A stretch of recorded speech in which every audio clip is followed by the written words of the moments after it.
Baik, Bismillah, Assalamualaikum warahmatullahi wabarakatuh. Perkenalkan, nama saya Maya Hasbi, Prodi Ekonomi Syariah dengan NIM 23040101007. Pada kali ini saya akan mempresentasikan materi dari mata kuliah Sumber Daya Alam dan Lingkungan. Jadi poin pertama yaitu penyebab deforestasi dan degradasi hutan. Jadi faktor utama penyebab deforestasi di Indonesia adalah alih fungsi lahan untuk perkebunan kelapa sawit, pertambangan, dan pembangunan infrastruktur. Berdasarkan laporan KLHK 2023, sekitar 60% deforestasi di Indonesia disebabkan oleh konversi hutan menjadi lahan pertanian dan perkebunan. Selain itu, praktik illegal logging atau penebangan liar masih marak terjadi akibat lemahnya pengawasan dan tingginya permintaan kayu di pasar domestik maupun internasional. Kebakaran hutan juga menjadi faktor penyumbang degradasi terbesar, terutama di wilayah Sumatera dan Kalimantan.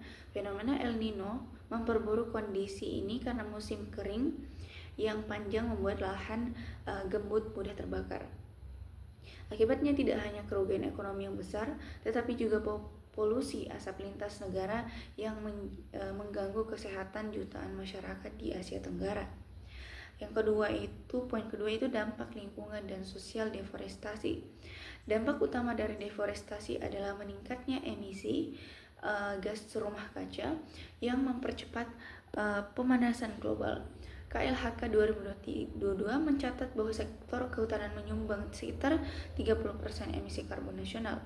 Hilangnya hutan juga menyebabkan kerusakan habitat bagi spesies langka seperti orang hutan, harimau Sumatera, dan badak Jawa yang kini berada di ambang kepunahan.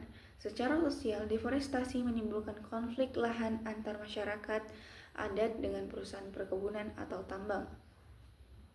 Banyak komunitas lokal kehilangan sumber penghidupan karena hutan yang mereka kelola secara turun-temurun berubah fungsi menjadi lahan industri.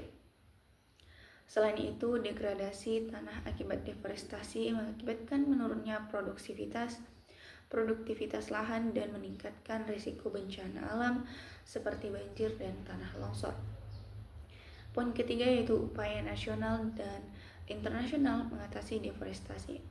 Indonesia telah melakukan berbagai kebijakan untuk menekan laju deforestasi. Salah satunya adalah kebijakan moratorium izin baru di hutan primer dan lahan gambut yang telah diterapkan sejak 2011 melalui Inpres nomor 10 tahun 2011 dan diperkuat dengan Inpres nomor 5 tahun 2019. Kebijakan ini berhasil menurunkan laju deforestasi tahunan sebesar 64% dibandingkan periode sebelumnya. Selain itu, program RED menjadi salah satu strategi internasional yang diadopsi Indonesia untuk mengurangi emisi dari deforestasi.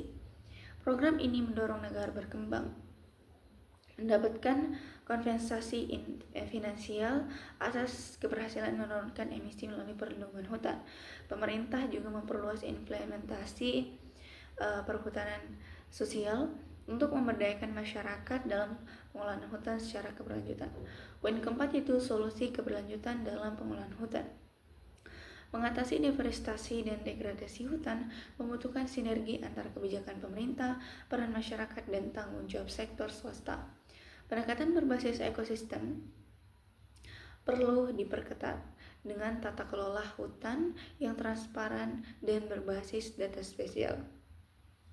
Penerapan sistem sertifikasi seperti Indonesian Sustainable Palm Oil juga penting untuk memastikan praktik perkebunan sawit yang ramah lingkungan.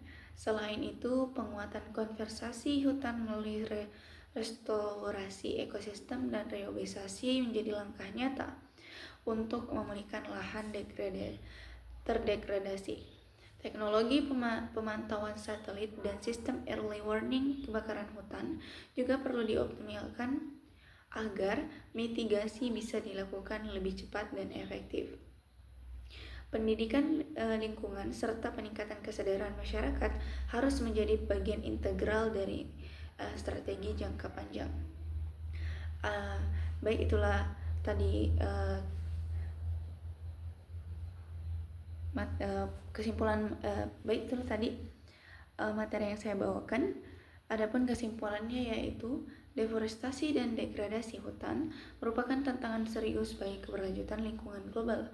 Indonesia sebagai negara dengan kekayaan hutan tropis yang luas memiliki tanggung jawab besar untuk melindungi ekosistemnya dari eksploitasi berlebihan.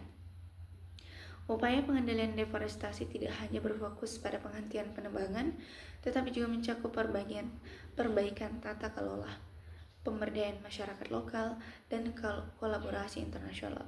Melalui penerapan kebijakan keberlanjutan, konservasi hutan, serta inovasi dalam pengolahan sumber daya alam, Indonesia dapat menjadi contoh negara berkembang yang berhasil menyeimbangkan pembangunan ekonomi dan kelestarian lingkungan. Mungkin itu saja dari saya. Sebelumnya jika ada kesalahan mohon dimaafkan. Wabillahi taufiq wa hidayah. Wassalamualaikum warahmatullahi wabarakatuh.